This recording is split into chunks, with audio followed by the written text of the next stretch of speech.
और साथियों, हम लोग पिछली क्लास में भारतीय प्रायद्वीपीय पठार के बारे में डिस्कशन कर रहे थे, जिसमें हमने छोटा नागपुर पठार के बारे में पिछली क्लास में आपसे डिस्कशन किया था। आज हम उसी कंटिन्यूएशन में बात करेंगे एक और पठार की, जिसे हम मेघालय पठार या शिलांग के पठार के नाम से जानते हैं। ये भारत के पूर्वोत्तर भाग में स्थित पठारी क्षेत्र है, जो प्रायद्वीपीय पठारी भाग का ही एक विस्तार है, जिसको हम एक्सटेंशन कहते हैं। तो ये जो पठारी भाग है, यही है peninsular Plato x tends further east beyond the Rajmahal hills. जहाँ राजमहल हिल्स पे छोटा नागपुर पठार ख़त्म हो जाता है, उसके बाद पूरा एक बड़ा चौड़ा सा गैप आ जाता है। उस गैप को जैसे यहाँ कहा गया गारो राजमहल गैप, यानी बीच में गैप आ जाता है। उस गैप के बाद फिर एक पठारी भूभाग पाया जाता है, जिसका अधिकांश विस्तार मेघालय राज्य में है। इसीलिए उसको मेघालय का पठार या शिलांग, जो यहाँ की कैपिटल है, अधिकांश हिस्सा शिलांग जो शहर है वो इसी पठारी भूभाग पर स्थित है, इसलिए इसे शिलांग का पठार कहते हैं। ये पठारी भूभाग जो है वो भारत का जो मुख्य पठार है, जिसको हम छोटा नागपुर पठार के बाद मानते हैं कि ख़त्म हो जा रहा है, उसके बाद फिर शुरू होता है।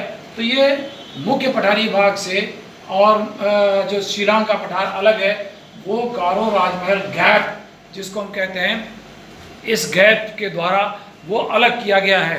हालांकि अब ये जो गैप है, इसका निर्माण जो है एक विवर्तनिक घटना के फलस्वरूप हुआ है। यानी जो गैप, जैसे दो भूभाग हैं, उसके बीच में एक गैप आ गया, और वो गैप कैसा है, फॉल्ट टाइप का गैप है। इसका निर्माण डाउन फॉल्टिंग की वजह से हुआ था। यानी जो गारो और राजमहल गैप है, उसका निर्माण धंसाव की वजह से हुआ था। उस बीच का जो हिस्सा था वो नीचे धंस गया है, इसीलिए बीच में खाली रिक्त जगह हो गई है, जिसको गैप कहा जाता है। तो ये डाउन फॉल्टिंग है, धंसने की वजह से। जब कैसा होता है डाउन फॉल्टिंग, जब दो भूभाग ऐसे होते हैं, दो स्थलखंड, और जब वो दूर जाते हैं तो बीच का हिस्सा गैप हो जाता है। किनारे जैसे दो दरारें हैं, इधर उधर हुए तो बीच में वो धंस जाता है। तो धंसाव की वजह से इस गैप का निर्माण हुआ। हालांकि बाद में फिर क्या हुआ, धीरे धीरे आसपास की जो नदियां हैं, खासतौर से गंगा और ब्रह्मपुत्र, ये दो बड़ी विशाल नदियां हैं भारत की।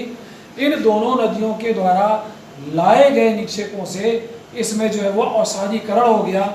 ये जो गैप कहलाता है, वो काफ़ी कुछ गैप भर गया है, जहाँ जनसंख्या का निवास पाया जाता है और अन्य भी आर्थिक क्रियाएं वहाँ होती है इस गैप में, इनके डिपोजिशन की वजह से। अगर हम इसकी संरचना की बात करें, तो जैसे प्रायद्वीपीय पठारों के अधिकांश जो निर्माण हुए हैं, उसी तरह से ये भी आर्कियन क्वार्चाई, सेल्स और शिस्ट, जिसको नीज और शिस्ट हम कहते हैं। जैसे नीज का अधिकांश फॉर्मेशन दक्षिणी प्रायद्वीपीय पठारों में है, तो यहाँ शेल और शिस्ट जो चट्टानें हैं, उनके द्वारा, प्लस क्वार्चाइट की जो चट्टानें हैं, उनके द्वारा इस पठारी भूभाग का निर्माण किया गया है। अगर हम इसका सामान्य ढाल की बात करें, तो जब हम देखते हैं इस पठारी भाग को, चूँकि यहाँ से एक नदी गुजरती है, ब्रह्मपुत्र नदी जिसको हम कहते हैं, तो उस नदी की ओर इसका ढाल है, और वो नदी इस पठारी भाग के उत्तर में प्रवाहित होती है। इसीलिए कहा गया है कि the plateau slopes down to Brahmaputra valley in the north. उत्तर की तरफ जो है वो ये ब्रह्मपुत्र की तरफ इसका स्लोप डाउन है, और साउथ में फिर दो नदियां हैं। एक तो सुरमा घाटी, जिसका बड़ा फेमस नाम हम सुनते हैं, मेघालय और आसाम में प्रवाहित होती है सुरमा घाटी, और इसी में एक मेघना वैली है। तो इस पठारी भूभाग के हम यूँ कह सकते हैं, दक्षिणी ढाल जो है वो सुरमा और मेघना नदियों की तरफ, उत्तरी ढाल जो है वो ब्रह्मपुत्र नदी की तरफ है। ये जो मेघना नदी है, जब आप कभी भारत के हम जब पढ़ेंगे ड्रेनेज सिस्टम, नदियों का प्रवाह तंत्र जब पढ़ेंगे, तो उसमें हम देखेंगे कि इधर से जो गंगा मैदान से गंगा नदी जाती है, उधर से ब्रह्मपुत्र आ जाती है। ये बांग्लादेश में प्रवाहित होने के बाद इनका नाम कैसे बदलता है, जमुना होता है, मेघना होता है, फिर पद्मा हो जाता है। उसके बाद ये बंगाल की खाड़ी में गिरती हैं नदियाँ। तो स्थानीय स्तर पे इन गंगा का भी नाम बदल जाता है, ब्रह्मपुत्र का भी नाम बदल जाता है। उन्हीं में से बदला हुआ एक नाम है, एक मेघना नदी है, जो इसके दक्षिण में प्रवाहित होती है। इसका ढाल जो है वो उधर है। अगर इस पूरे पठारी भूभाग को हम डिवाइड करें, उसका प्रादेशिक विभाजन करें, तो हम देखते हैं कि इसका जो पश्चिमी भाग है, वेस्टर्न पार्ट जो है वो, उसको कहते हैं गारो हिल्स। यानी गारो हमने 3 प्रमुख पहाड़ियों का नाम सुना, गारो, खासी और जैंतिया, जहाँ शिलांग स्थित और जहाँ विश्व का सर्वाधिक वर्षा का क्षेत्र भी स्थित है। तो जो इस पठारी भूभाग का पश्चिमी भाग है वो गारो हिल्स के द्वारा आच्छादित है, घिरा हुआ है, और उसका जो सेंट्रल यानी केंद्रीय भाग है वो खासी और जैंतिया पहाड़ियों का वहाँ विस्तार है। और इस पठार का जो पूर्वी भाग है यानी ईस्टर्न पार्ट है वहाँ जो है वो मिकिर हिल्स, जो आसाम में विशेष रूप से प्रभावित स्थित है, ये मिकिर जो श्रेणियाँ हैं उनके द्वारा आच्छादित है, उनके द्वारा घिरा हुआ है। और इनकी औसत ऊंचाई हम देखें तो यहाँ 700 मीटर से लेकर मिकिर की और खासी और जैंतिया की ऊंचाइयाँ 1500 मीटर तक हैं।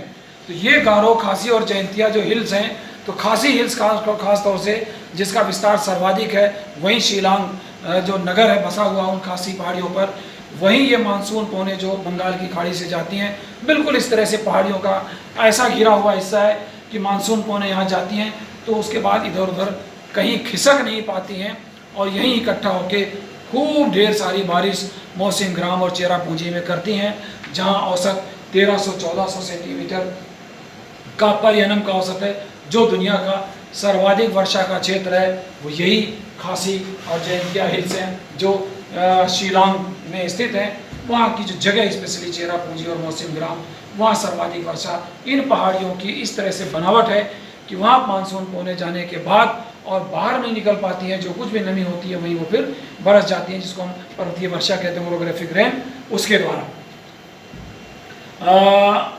यहाँ एक बात हम देखते हैं, लिखा हुआ लास्ट लाइन में कि Shillong is the highest point of the प्लेटू, यानी जो खासी की पहाड़ियाँ हैं जहाँ हमने देखा ये सबसे ऊंची पहाड़ियाँ हैं, यहाँ जो सबसे ऊंचा भूभाग है 1961 मीटर की ऊंचाई पर बसा हुआ शिलांग है। शिलांग नगर जो यहाँ की कैपिटल भी है मेघालय की, और कभी आप जाएं तो इट्स अ ब्यूटीफुल प्लेस, बहुत ही खूबसूरत जगह है शिलांग, और इतनी बढ़िया ग्रीनरी, ऐसा लश ग्रीन एरिया। मैं वहाँ जा चुका हूँ, मैंने देखा उस शिलांग को। नेहरू यूनिवर्सिटी में मैं गया था एक प्रोग्राम में, नॉर्थ ईस्टर्न हिल यूनिवर्सिटी में, तो शिलांग जाने का मुझे मौका मिला। तो बहुत ही ब्यूटीफुल प्लेस है, और अगर आपको एक अलग तरह की टोपोग्राफी, अलग तरह का क्लाइमेट, अलग तरह की वनस्पतियाँ देखना है तो मैं आपको रेकमेंड करूँगा कि आप एक बार शिलांग की विजिट करें, कोशिश करके आपको निश्चित रूप से बहुत ही एक बड़ा खुशगवार माहौल मिलेगा, और उस टोपोग्राफी को स्टडी करने में भी आपको मज़ा आएगा। तो इस तरह से हमने देखा कि मेघालय का पठार, जो आमतौर पे कभी कभी प्रतियोगी परीक्षाओं में पूछा जाता है कि मेघालय का पठार या शिलांग का पठार किसका हिस्सा है, तो कई बार हम यूँ कह देते हैं कि भाई पूर्वोत्तर भारत का हिस्सा है। उसमें एक ऑप्शन होता है प्रायद्वीपीय पठार। तो आप ध्यान रखें, अगर कॉम्पिटिटिव एग्जाम्स में आता है तो ये जो मेघालय का पठार है, जो छोटा नागपुर पठार से सैकड़ों किलोमीटर दूर है, वो भी इसी पठारी भूभाग का हिस्सा है। बस इस गैप के द्वारा उसको विवर्तनिक घटना के फलस्वरूप अलग कर दिया गया है। इस बात को आप ध्यान रखें कि शिलांग भी हमारा मुख्य जो प्रायद्वीपीय पठार है उसी का हिस्सा है, ना कि कोई अलग है। जियोलॉजिकली वो उसी का पार्ट है। तो मैं समझता हूँ आज हम अपनी बात यहीं ख़त्म करेंगे।